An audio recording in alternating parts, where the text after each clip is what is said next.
கடலூர் மாவட்டத்தில் பெஞ்சல் புயல் காரணமாக தாழ்வான பகுதியில் தேங்கியுள்ள தண்ணீரை வெளியேற்ற நடவடிக்கை எடுக்கப்பட்டுள்ளது என சிறப்பு கண்காணிப்பு அதிகாரி ககன்தீப் சிங் பேடி தெரிவித்துள்ளார். இது தொடர்பாக அவர் கூறிய தகவல்களை தற்பொழுது பார்க்கலாம்.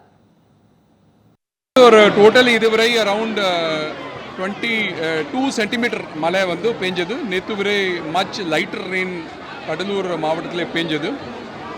ஓவரால் பார்த்தாக்கா த ரெயின்ஃபால் சுச்சுவேஷன் இன்னைக்கு நேற்று விட மச் பெட்டராக இருக்கு.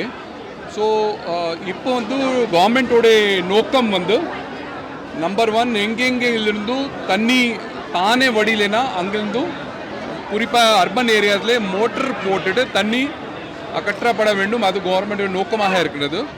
அதற்காக உதாரணமாக பக்கத்தில் புருஷோத்தமன் நகரில் பம்ப் போட்டுட்டு கடிலம் ஆற்றுல தண்ணி அங்கே ஸ்லோலங்கேரியிலிருந்து பம்ப் பண்ணுறாங்க.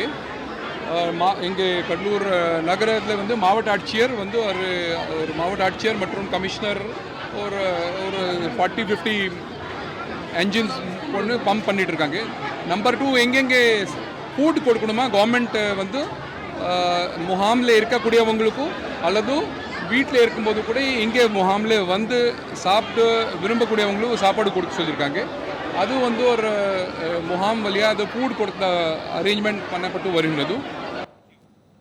தஞ்சாவூர் மாவட்டம் பாபநாசம் அருகே பழைய வீடு இடித்தபோது இடிபாடுகளில் சிக்கி 2 இளைஞர்கள் சம்பவ இடத்திலேயே பரிதாபமாக உயிரிழந்தனர்.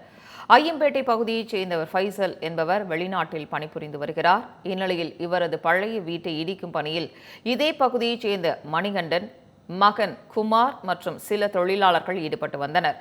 அப்போது எதிர்பாராத விதமாக சுவர் விழுந்ததில் இடிபாடுகளில் மணிகண்டன், அவரது மகன் குமார் ஆகியோர் சிக்கி உயிரிழந்தனர். தகவல் அறிந்து வந்த தீயணைப்புத் துறையினர் பொதுமக்களின் உதவியுடன் இருவரது உடல்களையும் மீட்டு தஞ்சை மருத்துவக் கல்லூரி மருத்துவமனைக்கு பிரேத பரிசோதனைக்காக அனுப்பி வைத்தனர். இதுகுறித்து ஐயம்பேட்டை போலீசார் வழக்கு பதிவு செய்து விசாரணை மேற்கொண்டு வருகின்றனர்.